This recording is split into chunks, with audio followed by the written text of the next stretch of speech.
Ako po si Miss Winnie at ito ang ating kwento. Karahasan ang kadalasang dahilan kung bakit nagiging bayolente ang isang tao. Mula sa maayos na buhay, lumipat kasi ito sa pagiging malas at masaklap. Kaya naman nakakaisip na lamang ng paraan ng isang tao, masama man ito, para lang mailayo ang kanyang sarili sa kapahamakan. Kunin na lang po nating halimbawa ang nangyari sa amin ng aking nakatatandang kapatid na si Ate Yana na minsan nang nagtampisaw sa putikan dahil sa mga abusadong lalaking nakapaligid sa amin. Ako nga po pala si Sarah, 37 years old. Ang kwentong ibabahagi ko po sa inyo ay sisimulan ko nung bata pa lamang ako hanggang sa magtuloy-tuloy na yon nang mag-edad 19 na ako. Hiwalay na ang aking nanay at tatay. Hindi sila nagkasundo noon dahil sa hirap ng buhay. Sugarol kasi ang aking ama kaya madalas wala nang naiiwan sa amin para sa konsumo. Ito ang dahilan kung bakit napilitan ng aming ina na umalis at lumuwas ng Maynila kasama kami. Akala namin magiging maayos na ang buhay namin sa syudad kasama siya. Pero iisang buwan pa lang kami, may ipinakilala na siyang lalaki sa amin. Siya si Tito Damian. Mukha namang mabait si Tito Damian, Miss Winnie. Kakaiba nga lang kung tumingin. Malagkit at parang may ibig sabihin. Ito ang dahilan kung bakit hindi ako mapakali sa tuwing nasa paligid siya. Mukhang seryoso na talaga si nanay na palitan ng ama natin, Sarah. Dito na kasi si Tito Damian nakatira sa bahay natin eh. Saan kaya nakilala ni nanay ang lalaking yan? Masama ang kutob ko sa kanya, ate. Parang hindi siya mapagkakatiwalaan. Hindi po kaya aswang ang taong yan? Kanina pa kasi tingin ang tingin sa atin eh. Mamaya kinakabisado na niya pala kung paano ang pagkakapwesto ng mga laman loob natin.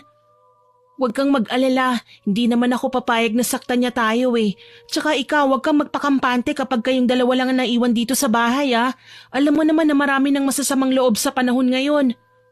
Tatandaan ko po ate, huwag kang mag-alala. Kapag may napansin din akong kakaiba sa kanya, sasabihin ko rin kaagad sa'yo.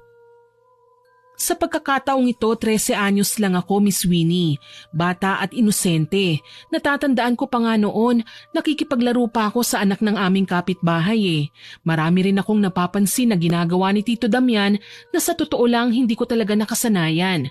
Mahilig siyang manood ng mga X-rated movies. Minsan sa kalagitnaan ng pagtulog ay naalimpungatan ako, Miss Winnie. Napansin kong maliwanag sa bandang sala kahit hindi naman nakaon ang ilaw. Sinubukan kong sumilip. Nagulat ako nang makita sa sala si Tito.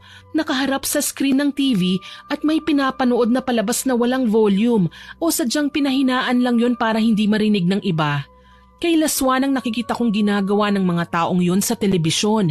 Maging ako, hindi na nakagalaw nang makita ko ang makamundong gawain nila. Muntikan pa akong mapasigaw nang kalabitin ako ni ate sa balikat. Takang-taka siya kung bakit ako nakatayo doon. Sarah, anong ginagawa mo dyan? Ay, ate, nagulat po ako doon ah. Akala ko may multo na sa likod ko eh. Sa ganda kong to, tatawagin mong multo? Teka, sino bang sinisilip mo dyan? Si Tito Damian po kasi. Diyos ko, bastos, ang baboy. Anong klaseng palabas ba yan? Ate, huwag kang maingay, maririnig tayo ni Tito. Mapapagalitan pa tayo eh. Bakit ba kasi nakasilip ka dito? Halika na nga, pumasok na tayo sa loob. Dali-dali akong hinila ni ate pabalik sa aming kwarto. Nakita ko pang sinara niya ang pinto at nilak.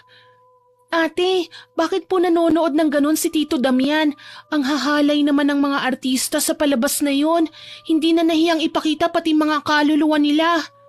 Hindi ko alam eh, pero wag mo nang isipin yon. Kalimutan na natin ha?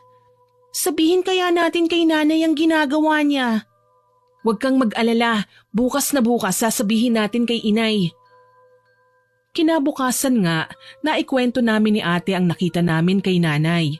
Sa labis naming pagtataka, tumawa lang ang aming ina. Huwag daw kaming pagala-gala tuwing gabi para hindi kung ano-ano ang nakikita namin. Tsaka wag na rin daw naming pansinin si Tito dahil baka pagalitan lang kami kapag pinakialaman namin siya. Halata naman sa mga salita ni nanay na kinakampihan niya ang kanyang kinakasama, kaya wala kaming magawa noon kundi hayaan nga lang siya. Isang araw, naiwan kaming dalawa ni ate sa bahay. Wala si nanay dahil may pinuntahan sa kabilang bayan.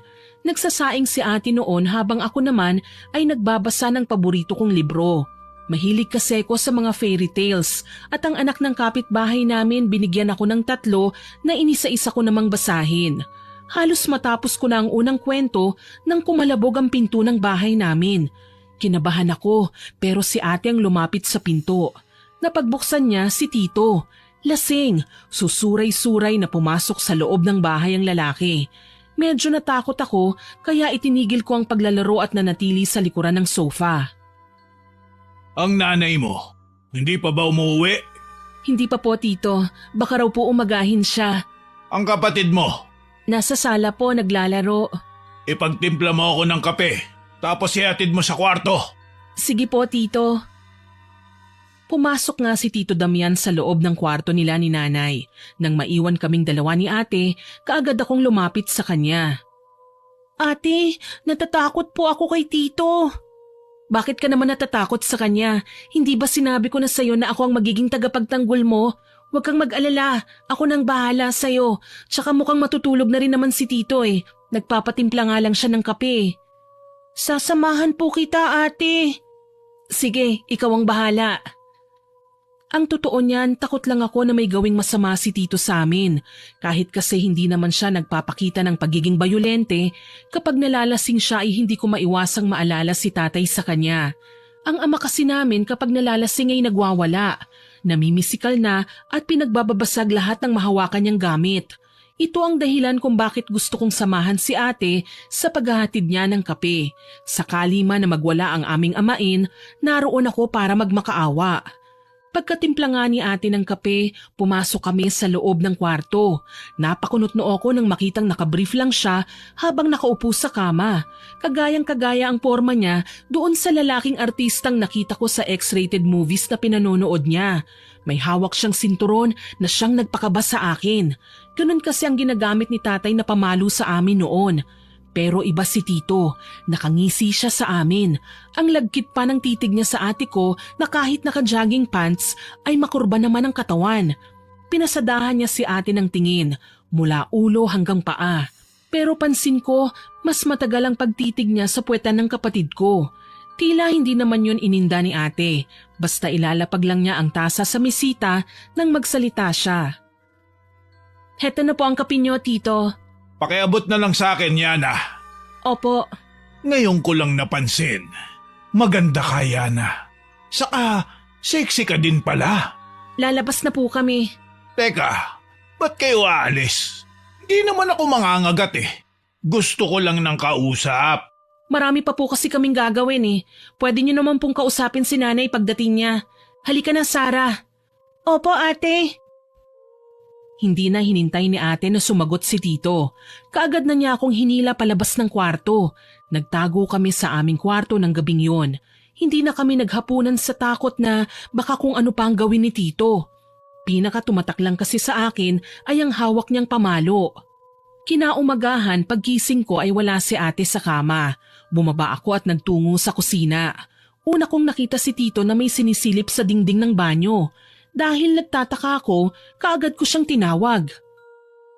Tito, ano pong ginagawa niya dyan? Uy, ikaw pala, Sarah. Teka, mag-almusal na tayo. Heto.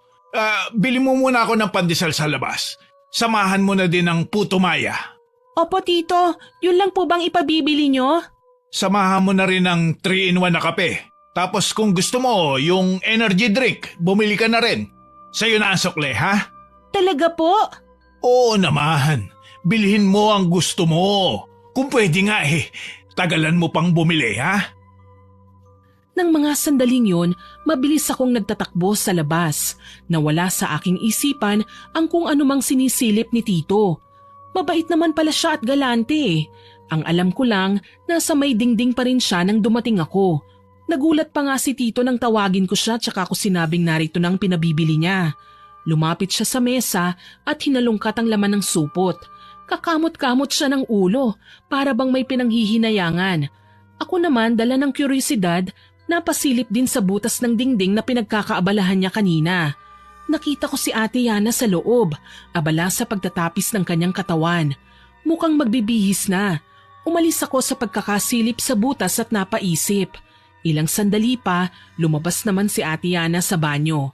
Nakapadyama siya at simpleng t-shirt na kulay blue. Ate, nasa loob ka po pala? Oo, naliligo ako. Bakit? Para po kasing may sinisilip si Tito sa dingding kanina eh. Abot ko naman yung butas kaya sinilip ko. Nakita po kita. Namutla si ate sa sinabi kong yon. Kaagad na napayakap sa sarili. Sumama ang kanyang tingin kay Tito pero nang tanungin ko naman siya kung may problema ba, ilinglangan sinagot niya sa akin. Mula noon napapansin kong madalas nang umiiwas si ate kay Tito. Hindi ko na lang siya pinapansin dahil ako man ay madalas niyang mapagsabihan. Wag na wag raw akong makikipaglapit kay Tito. Kaso lang ang hirap niyang iwasan lalo na kapag nagiging mapagbigay si Tito sa mga paborito namin. Sa aking paglaki, nasubaybayan ko na rin ang kabaitan ng aking amain. Huli na nga lang nang malaman kong may mali siya pala ang lahat ng mga pagngiti niya sa akin. Sarah, halika. May pasalubong ako sa'yo. Talaga po? Oo naman. Makakalimutan ko ba naman ang bunso ko? Halika, buksan mo ang mga yan. May pasalubong din ako para sa ate mo. Ang bait niyo naman. Siyempre, tatay mo ko, di ba? Opo, mula ngayon ako na ang magiging anak niyo. Iyan ang gusto ko sa'yo. Masunurin at mabait kang bata. Halika, kandong ka dito kay Tito. Dito na lang po ako, Tito. Sus, halika na. Mas gusto kong katabi ang anak ko Wala akong nagawa ng sapilitan niya akong hinila at literal na pinaupo sa kanyang kandungan. Bigla akong naasiwa. Hindi ganito sa amin si tatay Gayunpaman, dahil nga hindi pa naman ako lubusang dalaga noon, binaliwala ko ang ginagawa niya. Naramdaman ko pa ang pagdantay ng kamay niya sa hita ko. Hindi lang yun basta hinawakan ako para hindi mahulog dahil naramdaman kong hinihimas na niya ako. Mula sa hita, umakyat yun sa tiyan. Sa bata kong isipan, nakaramdam ako ng kakaiba. Tila may paru-parong naglipa na sa loob ng aking tiyan. Hihilig na sana ako sa dibdib ni Tito nang may mapansin akong matigas na maumbok sa pagitan ng kanyang mga hita. Naupuan ko yun kaya ramdam na ramdam ko. Sa puntong yun ay natigilan ako. Napaisip ako kung ano bang nararamdaman ko sa puwet ko. Para kasi yung may buhay, gumagalaw at gustong kumawala. Sa tagpong yun kami naabutan ni ate. Sarah! Ate, nariyan ka na po pala. Halika dito, dali! Teka lang, ba't mainit kagad ang ulo mo? Nagkwekwentuhan lang kami ng kapatid mo. Huwag mong inuuto ang kapatid ko. Alam ko ang ginagawa mo. Nagulat ako nang hablutin ako ni ate mula sa pagkakandong sa lalaki. Mahigpit niya akong niyakap. Niwala akong nagawa ng ilayo niya ako at dalhin sa aming kwarto. Sa mga sandaling yon umiiyak si ate. Ate, ano po bang nangyayari sa'yo? Hindi ka dapat lumalapit sa lalaking yan, Sarah. Mapanganib siya. Hindi natin alam kung anong tumatakbo sa isip niya. Sorry po ate, binigyan niya po kasi ako ng pasalubong Ikaw nga rin meron din po. Hindi ako kailanman tatanggap ng kahit na anong regalo mula sa kanya. Kaya lalayuan natin siya. Aalis na tayo rito. Biglaan naman po yata ate. Saan tayo pupunta? Wala naman tayong ibang kakilala dito sa Maynila Nanginginig ang mga kamay ni ate. Tatayo tapos uupo ulit. Tila hindi malaman ang gagawin. Ilang sandali pa, humarap siya sa akin. Kakausapin natin si nanay. Sasabihin ko sa kanya na bubukod na tayo ng tirahan. Papayag naman po kaya si nanay? Hindi ko alam, pero susubukan ko siyang kausapin. Alam mo, hindi pa rin ako mapakali kapag naiisip ko yung sinabi mo sa akin na naninilip siya habang naliligo ako. Pakiramdam ko na bastos ako ng mga sandaling yon. Ate, baka naman po iba lang ang tinitignan ni Tito at nagkamali lang ako. Kita mo naman po mabait naman siya. Palagi naman niya tayong inaabutan ng pera. Tapos kapag naiiwan siya dito kasama natin, lalo na kapag umalis si nanay, wala naman siyang ginagawang masama. Natutulog lang siya sa kwarto nila. Sana nga mali ang hinala ko, Sarah. Alam mo naman na nadala na tayo kay tatay at sa mainitin niyang ulo. Ayokong maabuso na naman tayo. Mabuti na lang na kumbinsi ko si ate na wag nang umalis. Hindi rin naman kasi namin alam kung ano ang sasabihin namin kay nanay kapag ginawa namin yon. Lalong hindi pa namin alam ang magiging reaksyon ni nanay kapag sinumbong ni ate na nasilipan siya sa banyo. Parang napakababaw lang ng rason na aalis kami kasi kakaiba tumingin sa amin si Tito. Nagpapasalamat nga kami dahil palagi siyang nag-aabot ng pera sa amin. Hindi niya kami ginugutom. Hindi rin siya kagaya ni tatay na palagi kaming sinasaktan. Ni hindi namin siya kailanman narinig na suminghal o nagwala sa loob ng aming bahay. Baka lang kasi ganun talaga ang ugali ni Tito. Likas na maladkit talagang tumitig. Medyo malandi pero siguro hanggang dun lang yun. Dumaan ang mga araw, mas naging malapit kami ni Tito. Palagi siyang malambing sa akin, Miss Winnie. Marami siyang binibigay sa aming magkapatid kaya pati si nanay natutuwa na sa closeness namin ng aking amain. Pero iba si ate, palagi siyang nagdadabog, palaging galit. Masama ang tingin niya kay Tito. Minsan pa nga niyang nasinghalan si Tito nang tawagin na naman ako ng aming amain. Napunay ito ni Tito kaya masinsinan niyang kinausap si ate. Yan na naman. Bakit ba pinagbabawalan mo kung lapitan si Sarah? Ikaw talaga. Akala ko ba tatay na ang pagkilala niyo sa akin? Tatay, hindi naman tayo magkadugo eh. Tsaka sa kinikilos niyo, Tito, ibang pagkilala mo sa kapatid ko. Minamanyak mo na siya eh. Ano? Hindi ko magagawa yan. Hindi ko alam na malisyosa ka pala, anak. Huwag mo akong tatawaging anak. Kahit kailan wala akong manyak na ama. Mahilig! Teka, anong sinabi mo? Ako? Manyakis? Ano pa nga bang tawag mo sa ginagawa mo? Nagkatitigan sina ate at tito ng mga sandaling yon. Hindi ko naman malaman kung ano ang gagawin. Para sa akin, sa simula lang kasi ako nagduda kay Tito, lalo na't mabait naman siya sa akin habang lumilipas ang mga araw. Malaki din ang tiwala sa kanya ni nanay, lalo na't wala namang nangyayaring masama sa amin kahit na umaalis siya para sa trabaho at ilang araw na hindi nakakauwi. Lingid sa aking kaalaman, lahat ng mga kabutihang pinapakita sa akin ni Tito, ang pagiging galante niya at malambing ay parte lang pala ng kanyang pagpapanggap.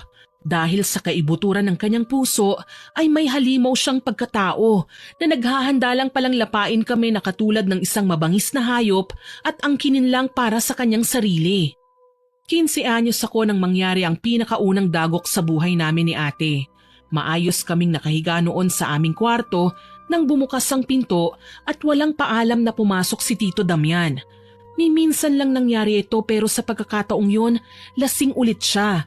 Nakangisi at tila ba puno ng pagnanasa ang kanyang tingin, lalo na kay ate. Dahil nagulat, sabay pa kaming bumalikwas ng bangon. Anong ginagawa mo rito sa kwarto namin? May masama kang binabalak ano? Huwag mo nang tangkain. Papatayin kita gamit ang 2x2 na hawak ko. Sa tingin mo, uubra sa baril na hawak ko yung pamalo mo? Hindi ka pa nga nakakalapit sa akin eh. Baka bumagsak ka na. Ate, may hawak siyang baril. Tignan natin ngayon ang angas mo, Yana. Hayop ka? Magaling ka lang magpanggap. Kami lang naman ang nakakaya mong ganyanin eh. Bakit? Ano bang ginawa ko sa inyo? Ang bait ko nga, hindi ba? Ikaw nga lang tong masungit sa akin eh. Gusto ko lang naman maging malapit sa inyo. Tama ka naman. Gusto mong maging malapit sa amin dahil hindi ka kontento sa nanay namin. Akala mo ba magandang ehemplo ka sa amin? Nanonood ka ng X-rated movies. Binobosohan mo ko sa banyo. Ano naman ang susunod mong gagawin? Makikitulog ka sa kwarto namin? Talagang gusto mo kong subukan ha? Sutil ka. Matapang ka. Ngayon, titignan natin kung makakapagmalaki ka pa sa akin. Napasigaw kaming dalawa ni ate nang ikasa niya sabay tutok sa amin ng baril. Hintakot akong umiiyak at nagmamakaawa nang makitang ngingisi-ngisi si Tito Damian na animoy may masamang binabalak. Mahigpit naman ang pagkakahawak ni ate sa 2x2 at desididong patulan sa bugbugan si Tito sakali mang lumapit siya ng puwersahan sa amin. Umatras kami hanggang sa mapasandal na kami sa dingding. Halos maihi ako sa takot nang marahas na hinablot ni Tito ang hawak na kahoy ni ate bago pa man siya mapalo nito. Ni hindi kami nakapanlaban sa takot na iputok nga niya ang baril. Sinubukan kong humarang, nagmakaawa. Natatakot ako na patayin niya ang ate ko eh. Pero ano bang lakas ng isang 15 anyos? Walang kahirap-hirap na binalya niya ako at saka itinulak si ate sa kama. Nagpumiglas ang aking kapatid, kaya sinubukan namin siyang pagtulungan. Ngunit napaatras din ako kaagad nang makitang sa akin na nakatutok ang baril. Huwag kang makikialam, Sarah. Baka ikaw ang isunod ko sa ate mo. Tandaan mo, gatilyo na lang nito ang kakalabitin ko. Ha! Siguradong kakalat sa sahigang utak mo! Anong gagawin mo? Hayop ka! Bastos! Bastos na ako kung bastos. Wala akong pakialam, Yana. Ang mahalaga sa akin ngayon, makaraos ako sa'yo. Walang yaka! Napakababoy mo! Huwag ka na kasing manlaban. Hindi ka pa rin uubra sa akin kapag pinutok ko ng baril na to sa ulo mo o sa kapatid mo na lang kaya. Ano? Ha? Wag! Wag mong sasaktan ang kapatid ko! Malademonyong humalakhak si Tito Damian tsaka dinaganan si ate. Nagulat ako dahil nagawa niyang punitin ang damit ng kapatid ko kahit marahas pa rin siyang nagpupumiglas. Nanginginig si Tito sa kanyang ginagawa. Hindi ako kumurap habang pinagmamasdan sila. Humahagulgol na si ate pero wala akong magawa. Alam ko din na hindi kami matutulungan ni nanay dahil nasa trabaho pa siya ng mga sandaling yun. Sa susunod na araw pa ang pag-uwi niya para lang maghatid ng pagkain at perang panggastos namin. Lalong wala namang pakialam ang mga kapitbahay namin sa nangyayari sa bawat isa.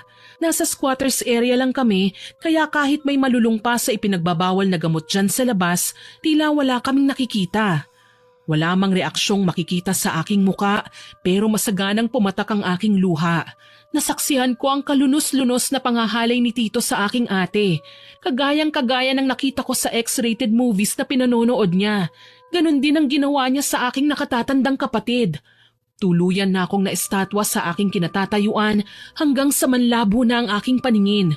Mali ang pagkakakilala ko kay Tito. Ang ipinakita niyang kabaitan, pagiging galante ay parte ng plano niya para mahulog kami sa bitag. Para mapariwara ng tuluyan. Hindi ko alam kung kailan sila natapos. Basta ngingisi-ngisi na lang na binalingan ako ni Tito at ako naman ang pinuntirya niya. Huwag ka nang manlaban, ha? Huwag kang mag-alala. Mabilis lang to. Saka hindi naman masakit eh. Kailangan lang manahimik ka, ha? Huwag po, Tito! Mabait naman ako, hindi ba? Sige na, tanggalin mo na yung damit mo. Wala kang ititira, ha? Ayoko po! Matanda ka na! Nakakadiri ka! Ako? Matanda? Tignan mo to, kung matanda ba? Impit akong napaiyak nang iharap niya sa akin ang kanyang kahubdan. Ni hindi na naririnig ni ate ang mga iyak ko dahil hinimatay na siya matapos na paulit-ulit siyang molestyahin ni Tito. Nakaramdam ako ng pagkaasiwa ng himasin niyang pisngi ko. Kaya wala sa isip ko na sinipa ko ang pagkalalaki niya sabay mabilisang takbo. Buisit! Walang yakang bata ka! Hindi ka magtatagumpay! Baboy ka! Marumi ka! Talagang sinusubok mo ang pasensya ko, ha? Pasigaw akong lumayo sa kanya nang kunin niya ang kanyang baril sa mesa. Naghabulan kami sa loob ng bahay hanggang sa makapagtago ako sa banyo. Nilak ko ang pinto pero kinalampag ito ni Tito. Lalabas ka dyan o hindi? Hindi! Ayoko! Patayin mo muna ang sarili mo! Matigas ka, ha? Mamili ka. Papatayin ko ang ate mo o lalapit ka sa akin? Hindi ako tuminag. Takot na nanatili akong napasiksik sa gilid ng inidoro. Dahil sa labis na takot, ni hindi ko magawang umiyak. Napatalon na lang ako sa gulat nang malakas na kumalabog ang pinto ng banyo. Sabay bukas nito. Napatili na lang ako nang hilahin niya ang buhok ko at muling dinala sa kwarto. Dito nangyari ang matinding pagwasak ng buhay ko. Binaboy ako ni Tito. Hinalay niya ako. Hindi ko mabilang kung ilang beses pero habang nangyayari yon, pinangarap ko na ring mamatay na lamang nang matapos nito. Lupaypay ako sa pagod at sama ng loob nang matapos si Tito. Humihikbi ako habang napasiksik sa isang tabi. Tsaka palang nagising si Ate Yana. Parehong masama ang tingin namin sa kanya. Nakangising tumayo si Tito at sinuot ang kanyang pantalon. Tsaka minuestrahan akong wag maingay. Huwag na huwag ka magsusumbong sa nanay mo, ha? Kapag sinuway mo ko, papatayin ko kayo ng ate mo. Naintindihan mo ba? Wala kang awa, Tito. Binaboy mo na ang ate ko. Binaboy mo pa ako! Kasasabi ko lang na huwag kang maingay eh. Gusto mo na ba talaga mamatay? Isusumbong kita kay nanay! Gawin mo. Magsumbong ka. Nang pati ang nanay mo patayin ko. Kahit sa pulis, huwag ka magtatangka magsumbong. Hindi mo magugustuhan ang gagawin ko. Isa pa, ano ba sa tingin mo mangyayari kapag nalaman ng mga tao ang ginawa natin? Magiging masama ang tingin nila sa'yo. Tutuksuhin ka nila. Iiwasan. Pandidirihan ka nila. Idinamay mo pa ang kapatid ko sa kahayupan mo! Wala siyang kasalanan sa'yo! Pwes, wag na wag kayong magkakamaling ibukay ang bunganga nyo kung ayaw nyong sumabog ang mga ulo nyo. Sa susunod, wag nyo nang ilalak ang pinto ha. Sisirain ko pa rin to kapag kailangan ko ulit kayo. Pagkasabi nun ay tinalikuran na kami ni Tito Damian. Wala akong nagawa kundi ang humagulgol habang yakap ang aking sarili. Gusto kong magwala habang napapabaling ang tingin ko sa kinauupuan ko. May bahid ng dugo doon, tanda ng winasak nga ng hayop kong amain ang pagkababae ko. Bumangon naman si ate at nagmamadaling niyakap ako. Pareho kaming luhaan. Pareho kaming pinuksa ng halimaw ng walang pusong kinakasama ng nanay namin. Ate, kinahasaan niya ako. Binaboy niya ako, ate. Napakahayop niya. Hindi niya ako sinanto. Sinira at tinungisan niya ang pagkababae ko. Shh! Tama na, Sarah. Huwag ka nang umiyak. Patawarin mo ang ate, ha? Hindi kita naprotektahan. Wala kang kasalanan, ate. Ang hayop na Damian na yon ang may kagagawa nitong lahat. Hindi ko siya mapapatawad. Ikalma mo ang sarili mo, Sarah. Kailangan nating magpakatatag kung gusto nating makaganti sa kababuyan niya. Tahan na. Balang araw, pagbabayaran niya ang ginawa niya, ate. Lintik lang ang walang ganti. Simula noon, salot na ang tingin namin sa kanya. Kapag nakikita namin siyang pagala-gala sa paligid, kaagad na kaming umiiwas. Gusto namin siyang labanan, pero naduduwag kami. Napakarami kasing pwedeng mangyari eh. Marami rin kaming kinatatakutan bukod kay Damian. Tuloy ayoko nang maglagi sa bahay namin. Madalas akong nakatambay sa labas. Mas lalong sumama ang loob namin kay nanay nang minsang mabanggit namin ang ginawa ni Tito Damian. Kami pa ang inaway niya. Huwag daw kaming gagawa ng kwentong wala namang katotohanan.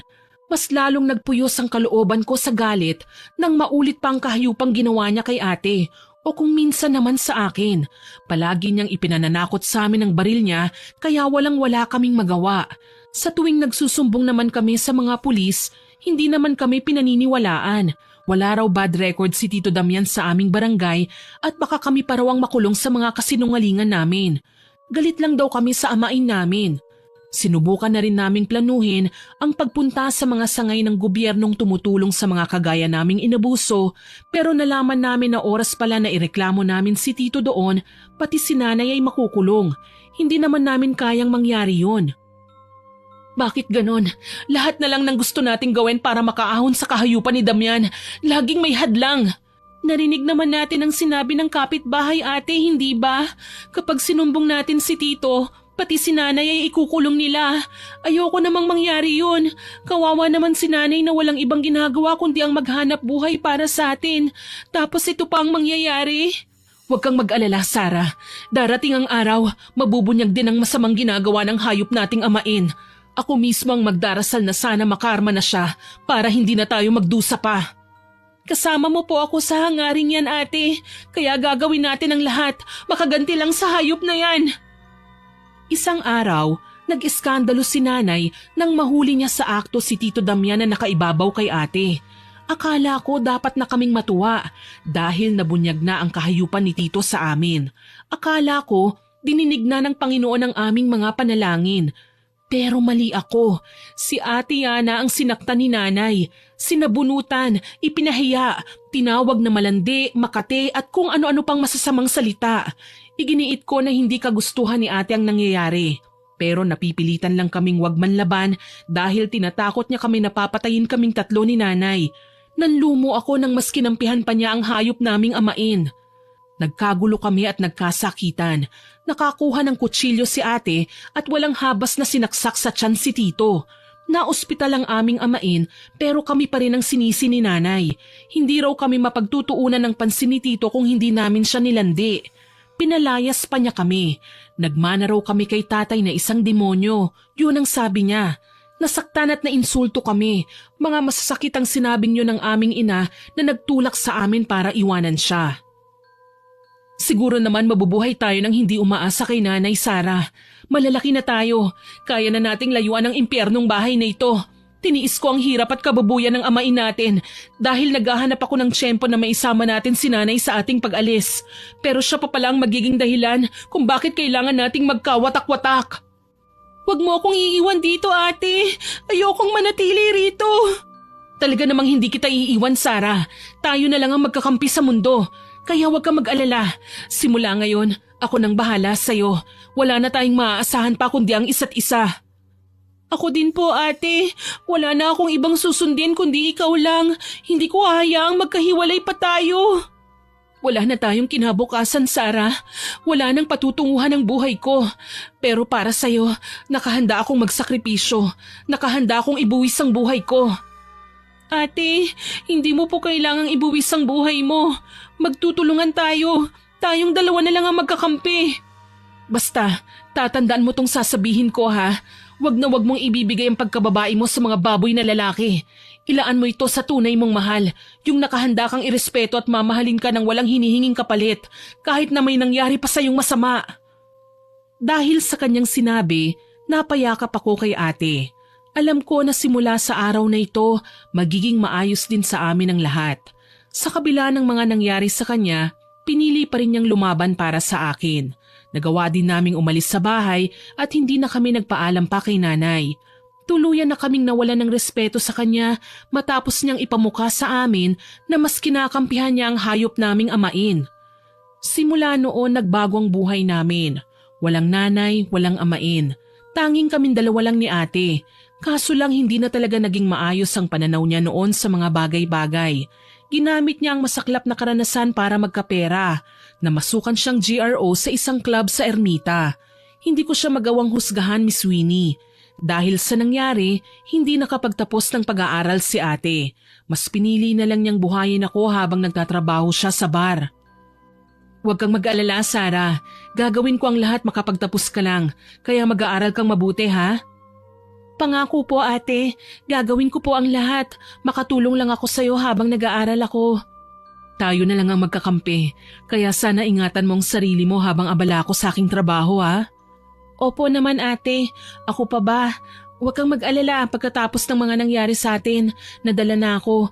Hindi na ako basta-basta magtitiwala sa mga taong hindi natin kaano-ano o kahit sa mga taong nakipagkilala man sa atin at nagpakita ng kabutihan pero may motibo pala. Muli, nagyakapan kami ni ate. Wala na kaming ibang aasahan kaya kailangan namin tatagan ang aming mga sarili. Tutal kami rin naman ang makikinabang nito balang araw. Nagsumikap ako sa pag-aaral. Habang ginagawa ko yun ay tumutulong din ako sa mga panggastos namin sa bahay. Nag-aaral ako at nagdadala rin sa universidad ng mga panindang bags, mga damit at kung minsan lutong ulam o di kaya ay kakanin. 19 years old na ako ng mga panahong ito. Kahit papaano, unti-unti na naming nakakalimutan ang nangyari. Hindi pa man literal na nakapag-move on pero hindi na ako madalas bangungutin. Yun nga lang naging mailap ako sa mga lalaki. Hindi ako gaanong nakikipag-usap sa kanila. Kahit sa mga kaklase ko, hindi man sinasadyang dumantay ang katawan nila sa balat ko, ay biglang napapasinghap na ako. Nariyan pa rin ang takot na kung sakaling makipaglapit ako sa kanila, posibleng mangyari ulit ang kasawi ang dinanas ko. O bunso, kumusta ka na sa eskwela? Ayos lang po ako, ate. Mababait naman ang mga professors ko. Tsaka naiintindihan ko naman ang mga lesson namin. Basta mag-aaral kang mabuti, ha? Balita ko, hinahanap raw tayo ng gagong damyan na yon. Si nanay naman, gusto tayong sampahan ng kaso. Sabi nung tsismosa nating kapitbahay, madalas mag-away daw si Damian at nanay. Naubos pala ang ipon nila sa pagpapagamot sa ospital. Ngayon gustong makabawi ng malamang may trabaho na ako. Kakasuhan daw tayo para mabawi nila ang ginastos sa ospital. Ilang taon na ang lumipas. Grabe pala yung bilib ni nanay dyan sa kinakasama niya, no? Kahit pinuwersa pa tayo at inabuso, tayo pa ang masama. Mas pinahalagahan pa niya ang halimaw na lalaking yun. Hayaan mo na. Makakabawi din naman tayo sa kanila eh. Ako mismo ang magpapakulong sa hayop na Damian na yon. Hindi ako nakapagsalita kagad sa sinabi ni ate. Oo nga at matagal na naming pinangarap na makaganti kay Damian dahil hindi naman siya karespe-respeto. Pero maingay na kaso ang panggagahasa sa aming lipunan. Kapag nagsampa kami ng kaso, mabibilad kami sa kahihiyan. Kapag nasa harapan na ng husgado, obligado kaming ikwento ang detalyadong ginawa sa amin ng hayop na lalaking yon. Iniisip ko pa lang, hindi ko na maatim na makita ang sarili kong nasa witness stand at ibinabahagi ang napakababoy na karanasan ko. Nahihiya ako at parang napaka-traumatic nito para sa akin at baka ito rin ang maging dahilan para tumigil ako sa pag-aaral. Napansin ni ate ang pananahimik ko. Sara, ayos ka lang ba? Ayos lang po ako ate, pero hindi ko po alam kung may sapat ba akong lakas para harapin si Damian eh. Natatakot ako at nahihiya. Ayokong malaman ng mga kaklase ko na hinalay ako ate. Paano kapag hinusgahan nila ako? Pinandirihan? Layuan? Ayokong maging apelyido ko ang eskandalong kinasangkutan natin. Baka magpakamatay na lang ako. Sa sinambit kong yon napaiyak si ate. Humingi siya ng paumanhin. Nakalimutan niyang kahit sanay na siyang ibilad ang sarili sa kahihiyan, matawag na pokpok dahil sa uri ng trabaho niya, narito pa rin ako na kailangan niyang ingatan. Masakit po kasi sa party ko, Miss Winnie.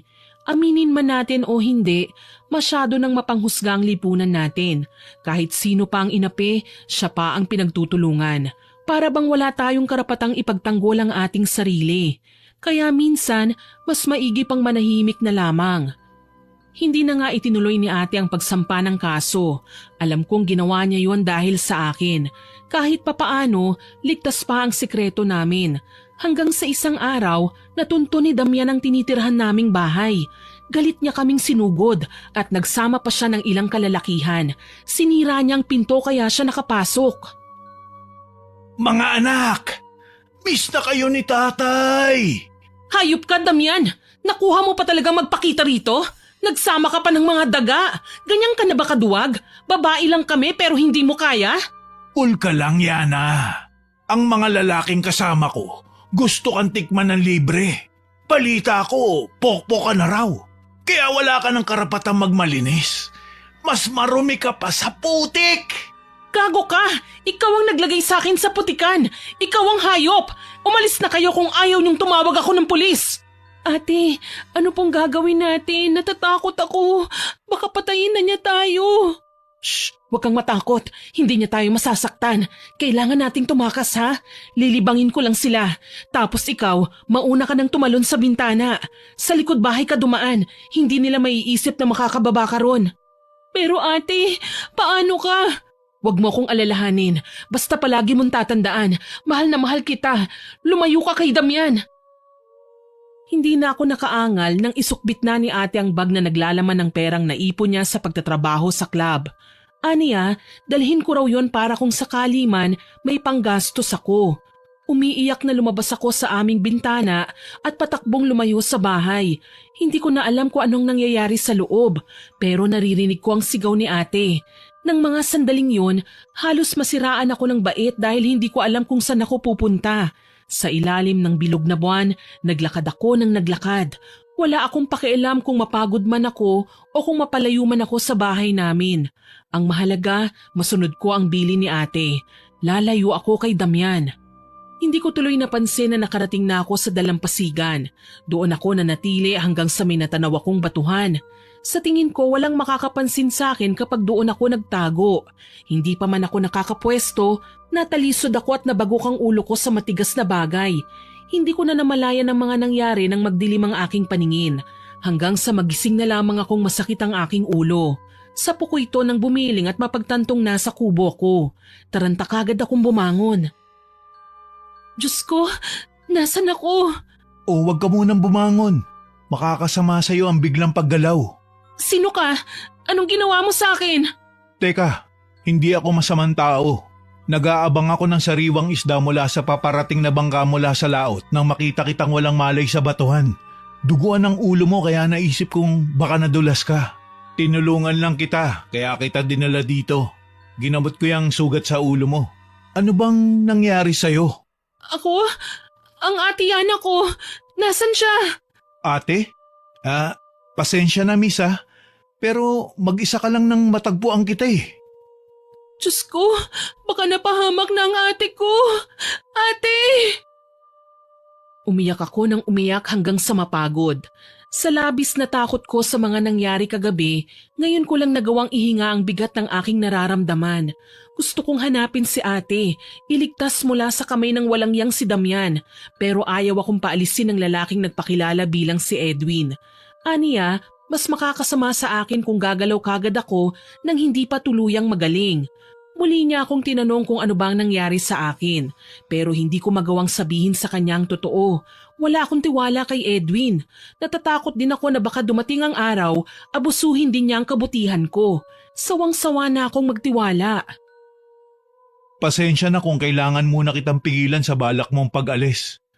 Mapanganib pa kasi para sa'yo ang gagawin mong pagbalik sa ate mo. Wala kang karapatang ikulong ako dito sa kubo mo. Hindi naman para sa akin ang ginagawa ko eh. Ikaw lang ang inaalala ko. Hindi naman tayong magkakilala eh. Anong pakialam mo kung may nangyaring masama sa akin?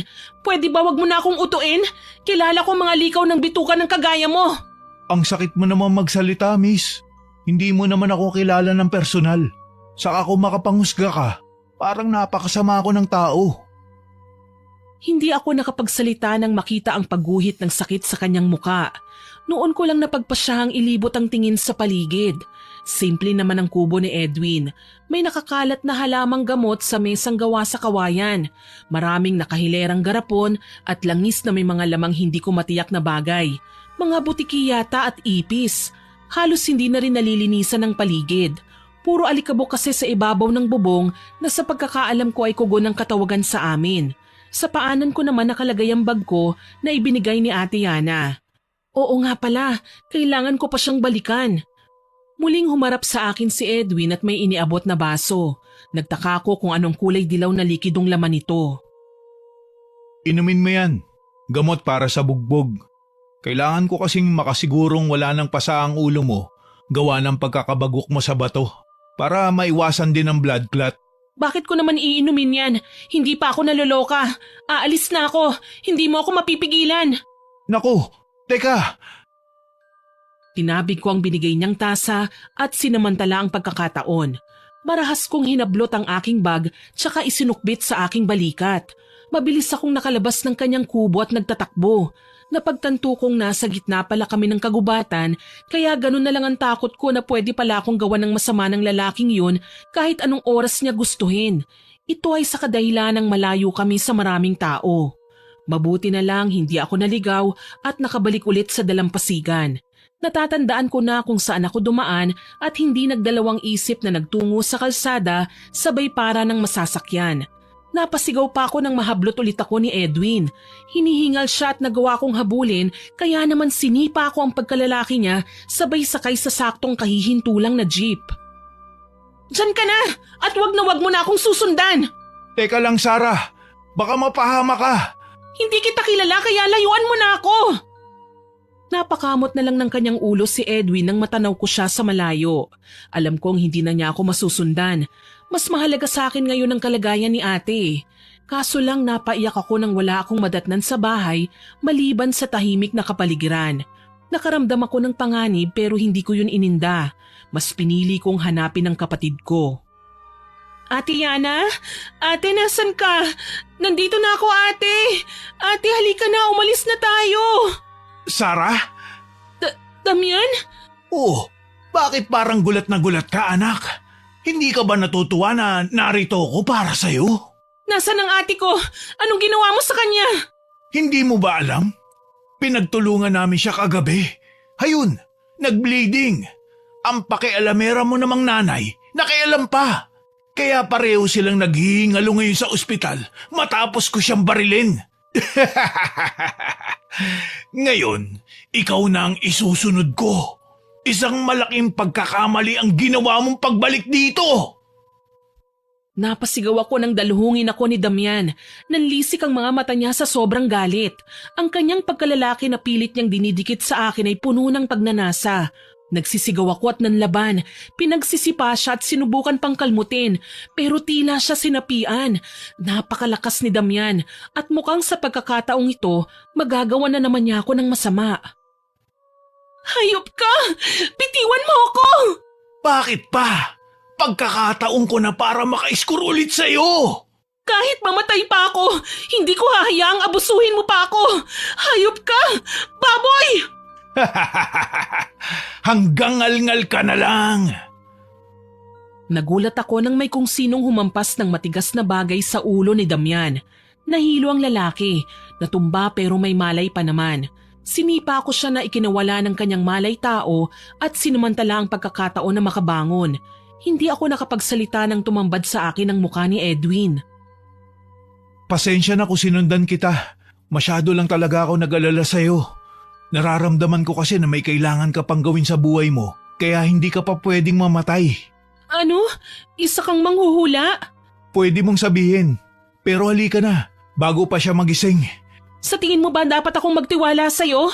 Bakit ba kasi lahat ng kabutihang pinapakita ko sa'yo, binibigyan mo ng kahulugan? Kung may balak akong masama sa'yo, dapat noon pang una kang dumating sa buhay ko. Pero nakita mo naman, wala akong ginawa sa'yo. Ha, maniwala. Ganyan din ang ginawa sa akin ng amain kong hayop. Pero ang totoo, pinapapasok niya lang ako sa bitag na ginawa niya. Ano bang ginawa ng hayop na yan sa'yo at galit na galit ka sa amin? Dito na ako natahimik, Miss Winnie. Naitanong ko sa aking sarili kung dapat ko pa bang sabihin sa kanyang rason. Kahit kasi anong gawin ko, hindi ko magagawang magtiwala sa kanya. Pinangungunahan ako ng takot. Kaya naman mas pinili kong ilihis ang usapan sa ibang bagay. Wag mo na akong susundan. Kaya kong sarili ko at kung kailangan kong bayaran ng kabutihan mo, wag kang mag-alala. May pambayad ako. Hindi ko kailangan ng pera. Hindi lahat ng mabubuting bagay may kapalit na halaga. Minsan, binibigay ito ng libre dahil sa gusto nito. Kaya wag mo akong babayaran. Hindi ko tatanggapin yan. Bakit mo ba kasi ginagawa ito? Bakit nagiging mabait ka sa akin? Hindi mo naman ako kilala. Ni hindi mo nga alam kung masama ba akong tao. Gusto ko lang bumawi sa namatay kong asawa. Na kahit kailan, hindi ko man lang nagawang ipagtanggol sa mga taong may binabalak na masama sa akin. Nawalan ako ng mahal sa buhay dahil sa karahasan. Kaya hanggat maaari, tinutulungan ko mga taong nangangailangan sa pag-asang makabawi man lang ako sa pagkukulang ko sa aking asawa. Hindi ako nakasagot kagad sa kanyang sinabi. Kitang-kita ko sa kanyang mga mata ang sinseridad kaya nararamdaman kong nagpapakatotoo siya. Tuloy unti-unting nabawasan ang galit ko sa kanya. Siguro tama ang lalaking ito. Hindi lahat ng tao nabubuhay sa kasamaan. May mga taong nagtatago din sa anino ng kabutihan. Wala akong nagawa nang sumama siya sa akin sa ospital para dalawin ng kapatid ko. Kasalukuyang nandun din pala si nanay. Nagulat ako nang malamang nagkaroon ng emergency sa kwartong kinaroroonan ni nanay. Kasalukuyan siyang nire-revive ng mga doktor kaya gayon na lang ang aking pag-iyak. Kahit hindi siya naging mabuting ina sa amin, siya pa rin ang aking ina. Hindi ako mabubuhay sa mundo kung hindi niya ako inalagaan at pinalabas sa sinapupunan niya. Hindi ko alam na matindi pala ang pinagdaanan mo sa lalaking yan. Kinilala ko siyang ama kahit hindi naman kami magkadugo. Nirespeto ko siya, pero pinagsamantalahan niya ang kainosentihan namin. 15 anyos lang ako nang halayin niya. Napakahayop naman pala niya. Wala siyang pinagkaiba sa mga lalaking gumahasa rin sa asawa ko. Hindi pa sila nakontento. Pinatay nila ang misis ko at itinapon sa bangketa. Kung ganun, pareho pala kaming biniktima ng mga hayop na lalaking ganun. Kailangan ko silang gantihan. Hindi ako papayag na basta na lang silang mabuhay at pag-gala-gala habang inabuso nila kaming mga kababaihan. Huwag kang mag-alala. Tutulungan kita. Sa pamamagitan mo man lang, makaganti rin ako sa nangyari sa asawa ko. Hindi man sila ang eksaktong taong gumawa nun, pero magsisilbi silang aral sa mga kagaya nila. Sa paanong paraan mo ko tutulungan? Ano, magiging kriminal ka rin kagaya nila? Hindi bali na lang, ayoko madamay ka sa gulo ko. Ni hindi ko pa nga binibigay sa iyong pangalan ko, hindi ba? Bakit hindi natin itama ang lahat? Pagpakilala tayong dalawa sa isa't isa. Ako nga pala si Edwin, miss. Ikaw, anong pangalan mo? Sarah, ikinagagalak kitang makilala. Masaya din akong makilala ka. Oo nga pala, Kaya kitang tulungan kung gusto mong maghiganti sa amain mo. Sa paanong paraan, Edwin? Hindi naman lahat ng ganti pwedeng idaan sa pisikalan. Kaya kong gumamit ng mga bagay na may kinalaman sa itim na mahika, Sarah. Kaya nating gantihan ang amain mo kung isusumpa natin siya at babarangin. Barang? Sumpa? Anong klaseng nilalang ka, Edwin? Bakit alam mo ang tungkol sa mga bagay na yan? Mahabang kwento, pero natuto kong gumamit ng ganito dahil sa kagustuhan kong gumanti sa mga taong walang malasakit sa kapwa. Binarang ko sila. Kung ganun, may dugo kang mambabarang? Isa lang akong albularyo, pero may kakayahan akong baligtarin ang mahika na ginagamit ko para makapaminsala ng tao. Nahihirapan pa rin akong maniwala na sa lugar at panahon natin ngayon may mga mambabarang pa rin pala. Bakit hindi mo kukuhanan ng halimbawa? May mga ilan na rin ako napatay, Sarah. Huminga ako ng malalim sa sinabi sa akin ni Edwin. Muli nagdalawang isip na naman ako sa padalos-dalos kong desisyon. Paano kung pinasasakay na naman ako ni Edwin? Tapos may masama pala siyang binabalak sa akin. Hindi naman malayong mangyari yun, lalo na't may kaalaman siya sa itim na mahika. Paano kung mas masahol pa sa ginawa ni Damian ang pinaplano niya laban sa akin? Nababasa ko sa mga mata mo ang pagdududa, Sarah. Hindi naman kita masisisi. Pero isa lang ang maipapangako ko sa'yo. Tutulungan kita. Salamat. Sige, dadalawin ko lang ang ate ko sa kwarto Tinalikuran ko na si Edwin at pinuntahan ang aking ate sa kwartong kinaroroonan niya. Nasa kama si ate at nakahiga. Gising na pero nakatitig lang sa kisame. May swerong nakakabit sa kanyang pulso. Kaagad na pumatak ang luha niya nang mapansin akong papalapit sa kanya. Ate Yana? Sarah, salamat at ligtas ka. Alam mo bang pinag-alala mo ako? Hindi ko alam kung anong nangyari sa'yo pagkatapos ng nangyari sa atin sa bahay nung gabing yun. Pasensya na po ate kung hindi ako nakabalik kaagad. Pero huwag kang mag-alala. Narito na ako ate. Hindi na kita iiwan pa. Si Damian, dapat sa kanya makulong. Ate, ang mga kagaya ni Damian, hindi na dapat pang kinukulong. Kailangan na siyang mamatay. Salot siya sa buhay natin. Pati si nanay nilaso niyang isipan. Binulag niya sa maling paniniwala. Nung gabing inatake ko ni Damian, kasama ang mga kinontrata niya para gahasain ako. Dumating si nanay. Masamang-masama ang tingin niya kay Damian. Humingi ako ng tulong sa kanya. Aniya masama raw siya. Dahil hindi man lang niya ako pinaniwalaan nung una. Hindi man lang niya naisip na biktima lang tayo ng kahayupan ni Damian. Hindi man lang niya inisip na anak niya ako. Tayo. Sa pagkakaalam ko, nandito din po sa ospital si nanay ate. Malubha na siya. Alam ko yon dahil nakita kong binaril siya ni Damian. Mas mabuti na raw na sabay kaming mamatay nang makahanap na naman siya ng panibagong makakasama. Sinubukan pa niyang magmakaawa sa hayop na lalaking yon. Kahit nakaibabaw sa akin ang hayok sa laman na yon, na nakahanda siyang patawarin ng lalaki basta hindi na ako pakikialaman. Pero binaril siya nito at hindi man lang tinapunan ng tingin. Habang nanghihina si nanay, nakita niya ang ginawang kahayupan ni Damian sa akin, kasama ang mga lalaking kinontrata niya. Hindi ko nga alam kung pagliligtas ba ang ginawa niya sa akin nung gabing yon o gusto niyang magpakamatay. Inagaw nga niyang baril kay Damian pero hindi naman niya pinatay ang lalaki. Bakit ba naging bulag noon si nanay sa katotohanan, ate? Bakit mas pinahahalagahan pa niya ang hayop na yon kesa sa ating mga anak niya? Talaga bang wala siyang pagmamahal sa atin? Talaga bang hindi na niya tayo kinikilala? Yan ang hindi ko alam, Sarah. Ako man nasasaktan at nalilito sa ginawa ng ating nanay. Hindi ko alam kung... Naputol ang pag-uusap namin ni ate nang may kumatok sa pinto at saka nagbukas. Si Edwin, may mukhang importanteng sasabihin. Ayos na ang nanay niyo. Pero may kailangan daw siyang sabihin sa'yo, Sarah. Sino siya, Sarah? Siya si Edwin, ate. Siya ang nagligtas sa akin. 2 beses na.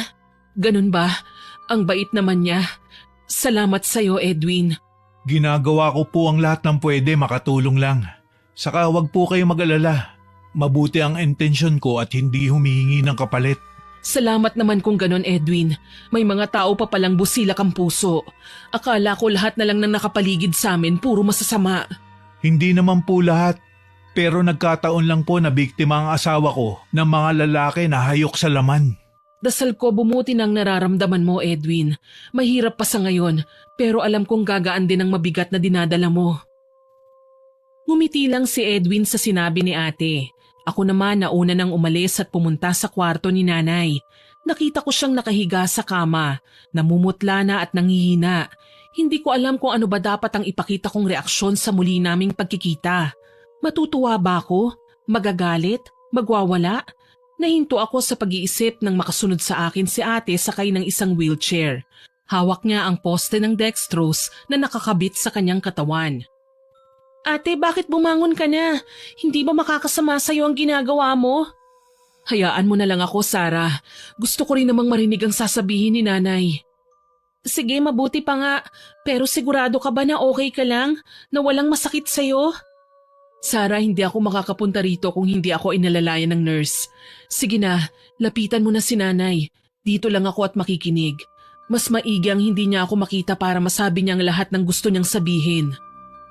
Tumalima na lang ako sa sinabi ni ate. Nanatili siya sa may pinto habang ako naman ay nagpatuloy sa paglapit kay nanay. Hindi niya nakikita si ate dahil natatakpan ang pwesto niya ng kurtina. Umiyak si nanay nang makalapit ako sa kanya. Humingi siya ng tawad, kay tagal daw niyang nabulag sa mga pagpapanggap ni Damian. Maging kami na kanyang sariling anak, itinaboy niya para sa hayop na lalaking mahal na mahal niya. Sumama pa ang tingin niya sa pag-aakalang ginusto lang daw namin ahasin ng kinakasama niya. Pagkakakong natawa, sa bata akong edad, paano ko magagawang mangagaw ng asawa? Inamin sa akin ni nanay na nawalan siya ng amor sa amin nang magsimula na siyang magtrabaho. Habang tumatagal na minsan na lang siyang umuwi para magpakita sa amin ay lumalayo ang loob niya sa amin. Nagsisisi siya na nag-asawa siya ng maaga. Hindi raw niya naranasan ang mga masasayang bagay na dapat sana ay natikman niya noong kabataan niya. Naiinggit siya sa amin kaya ni hindi man lang daw niya naisip na nahihirapan pala kami sa tuwing wala siya sa bahay. Una kaming nagdusa sa kamay ng tunay naming ama na walang ibang ginawa kundi ang magsugal at ubusin ang aming pera. Ikalawa, kay Damian na nagpakita ng kabutihan sa una pero pagpapanggap lang pala ang lahat. Niloko siya ni Damian, pinaasa. Inamin pa sa akin ni nanay na kaya siya nagpunta sa bahay na tinutuluyan namin ay para sana ayusin ang relasyon naming mag-iina. Sa pagkakataong ito lumapit na sa amin si ate. Yan ang hirap sa inyo, inay eh. Ngayon ka pa talaga nagsisi kung kailan sira ng buhay namin, kung kailan hindi na kami makakabangon pa sa putikan. Ilang beses kaming nagsumbong sa'yo, ilang beses kaming nagrereklamo. Nasaktan ako noon nang sabihin mong nilandi ko ang asawa mo. Ate, tama na po at baka mabinat ka. Hindi, kailangan marinig ni nanay ang lahat ng sasabihin ko. Sa sobrang sama ng loob ko sa kanya, hindi ko pa nga alam kung kaya ko pa siyang patawarin eh. Alam ko naman po na nagkamali si inay ate, pero sana bigyan natin siya ng pagkakataon. Humihingi na nga siya ng kapatawaran eh. Huwag naman nating ipagdamot yon sa kanya. Umaasa pa kasi ko na mabubuo tayo ate, kahit na minsan na tayong nagkahiwa-hiwalay. Yung tayo lang, nangyari na ang bangungot sa buhay natin. Nangyari na ang masaklap na kapalaran pero hindi ibig sabihin nun mananatili na lang tayong ganito. Gusto ko ring magsimula tayo ng bagong buhay ate. Tayong tatlo, magkapatawaran na tayo. Kung ako lang inay, hindi kita kayang patawarin. Magulo pa ang isipan ko, kaya hindi niyo maririnig ang kasagutan ko ngayon. Aalis na ako, kailangan ko nang magpahinga. Hinaplos ng awa ang aking muka para kay ate. Totoo naman ang sinabi niya eh, naging masamang nanay sa amin ang aming ina. Kinapa ko ang aking damdamin. Masakit pa rin yon pero hindi naman ako ganon kasama para hindi pakinggan ang sinasabi ng nanay ko. Humingi naman siya ng paumanhin eh, kaya ipinaliwanag ko sa kanya na magpahinga na muna sa ngayon. Tutal naman magkakausap pa kami ulit oras na makalabas na silang dalawa sa ospital. Sa ngayon may mga bagay pa akong kailangan gawin para maisakatuparan ang paghihiganti. Nagpaalam ako kina ate at nanay na aalis na muna para magpunta sa bahay nila Edwin. Medyo kampante ng loob ko sa lalaki. Hindi na ako gaanong natatakot at naiilang sa kanya. Napatunayan ko na rin kasi na mabuti naman siyang tao. Yun nga lang, kailangan ko siyang kausapin tungkol sa binabalak naming paghihiganti sa taong nais kong pasakitan. Kung talagang may nalalaman ka tungkol sa pambabarang, tulungan mo ko, Edwin. Ang paraang ito lang ang kasagutan sa problema namin. Gusto kong gumanti sa hayop na damyan na yon. Hindi kita tatanggihan, Sarah. Gusto ko rin maipatikim sa damyan na yan ang lupit ng ganti ng mga api. Halika, ipapakita ko sa'yo kung paano. Ano ang mga yan?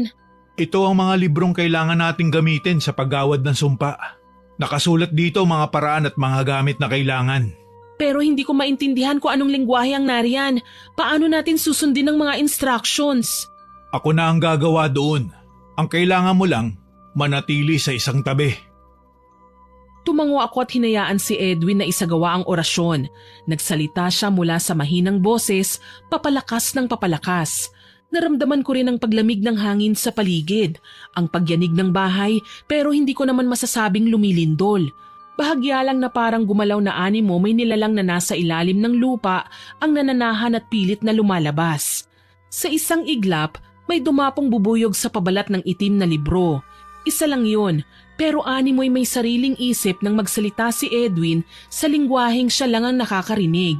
Parang inuutusan niya ang nasabing insekto na gawin ang mga bagay na sinabi niya rito. Maya-maya pa, lumipad na ang bubuyog at nawala. Napangiti naman si Edwin. Wala ka nang dapat na alalahanin pa, Sarah. Kumikilos na ang bubuyog. Ano? Iyon na yun? Hindi lang yung basta bubuyog na normal, Sarah. Dala niya ang kamandag na karamdamang gusto kong ibigay sa amain mo. Maghintay lang tayo ng ilang oras. Hindi ba ako mapupunta sa impyerno, Edwin? Sarah, 2 tao lang ang meron sa mundo. Bakit mo na naising pumunta sa langit kung namatay ka lang ng walang kalaban-laban? Hindi tayo nabuhay para lang maging anino ng karahasan. Minsan, kahit alam nating masama, kailangan nating lumaban. Nang sa gayon, maisip ng mga taong gusto tayong apihin na walang taong nakakalamang sa mundo, kundi pantay-pantay lang. Nung una naisip kong gumanti sa pamamagitan ng pagpatay sa kanya. Pero lamang siya ng lakas, Edwin. Babae lang ako at walang kalaban-laban. Huwag kang mag-alala. Hindi kita pababayaan. Napakabuti mo, Edwin. Hindi mo ako personal na kilala. Pero heto at tinutulungan mo ako na makaganti sa taong gustong manlamang sa pagkatao ko. Wala yun. Huwag mo nang isipin yun. Ang mahalaga, mahanap natin ang kapayapaan. Ngiti lang ang iginanti sa akin ni Edwin. Naging maayos naman ang sitwasyon namin ng mga sumunod na araw. Ramdam ko pa rin ang pag-iwas ni ate kay nanay pero hindi naman niya sinasagot-sagot.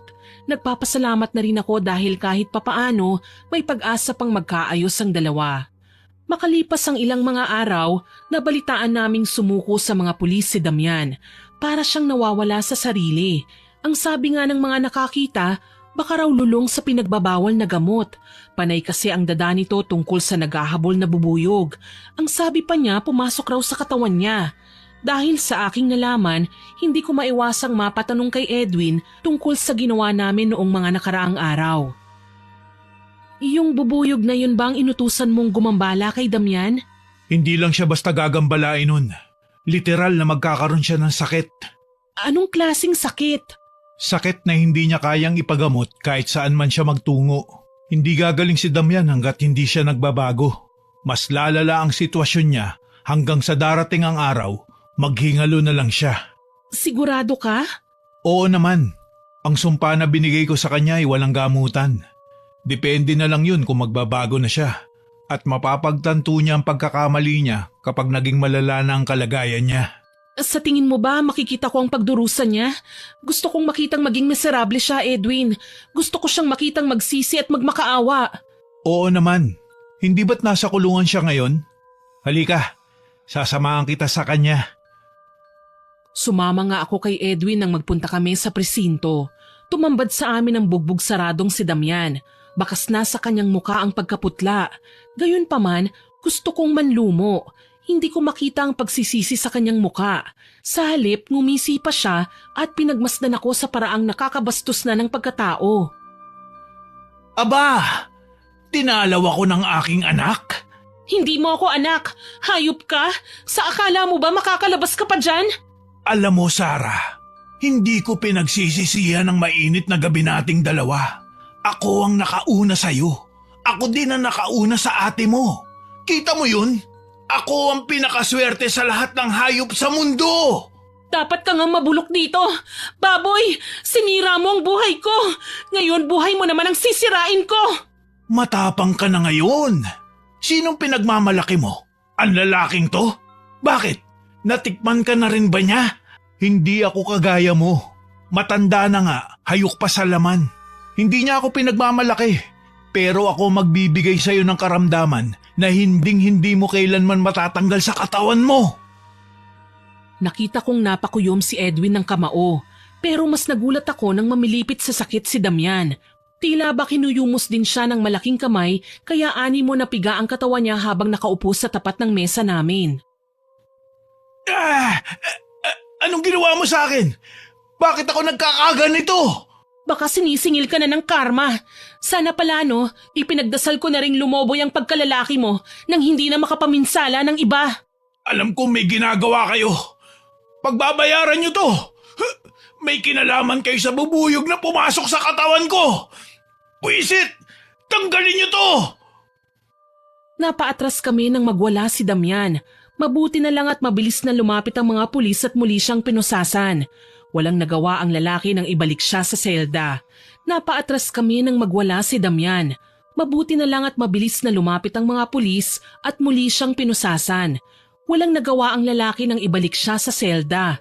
Kami naman ni Edwin ay umalis na at nagtungo sa ospital. Ngayong araw ang labas ni ate sa pagamutan. Si nanay naman mahuhuli yata ng mga ilang araw.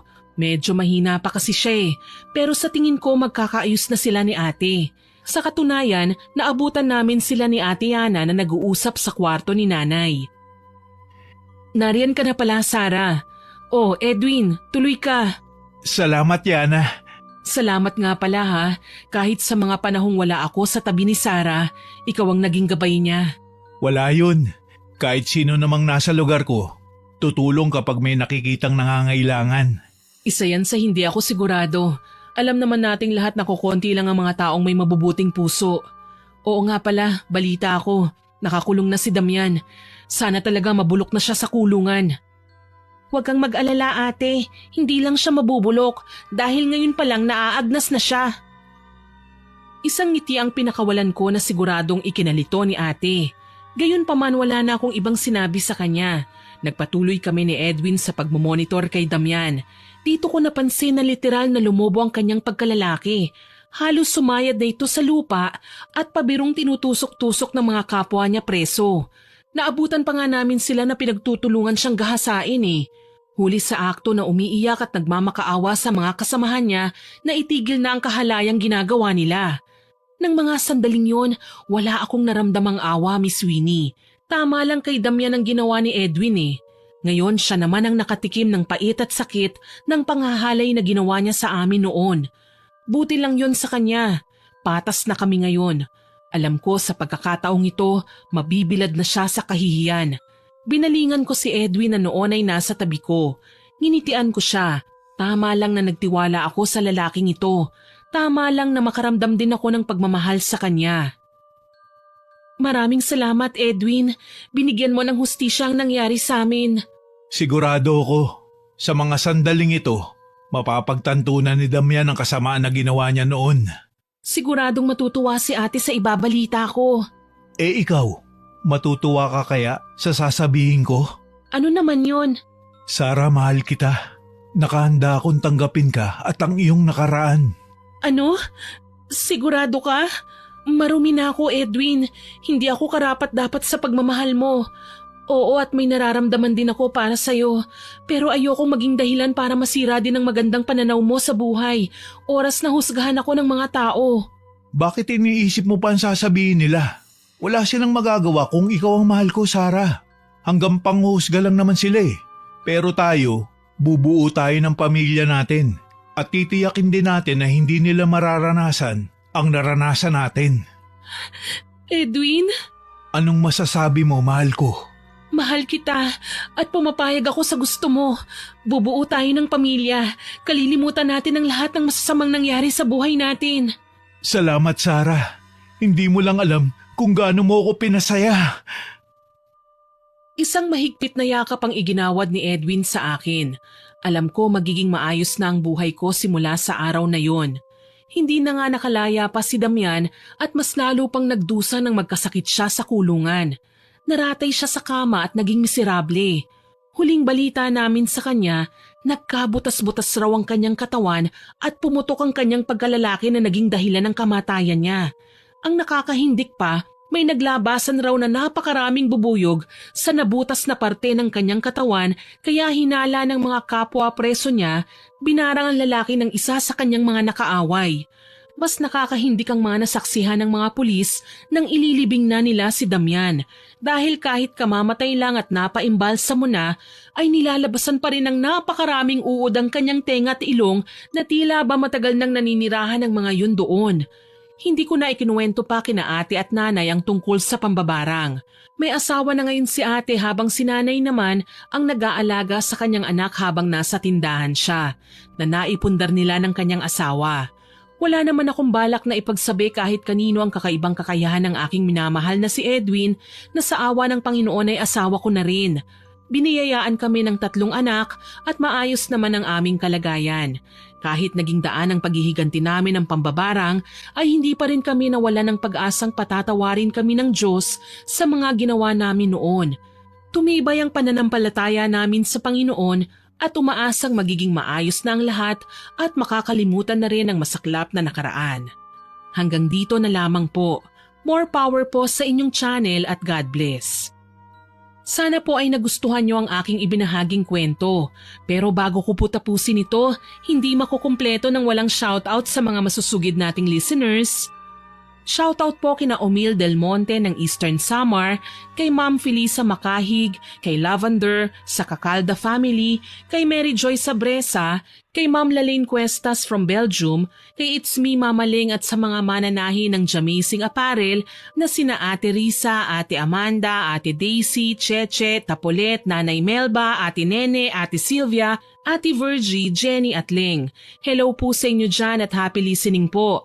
Shoutout din po kay Manilyn Gruba, kay Miss Sherlyn Joseco, kay Ma'am Isa Bianca Tarosa, kay Sir Patrick Punsalan from Pennsylvania, USA, kay Sir Ronnie Cortero, kay Puresa Tagiwalo na nag-comment po sa Karma ng Bastos na Binata upload.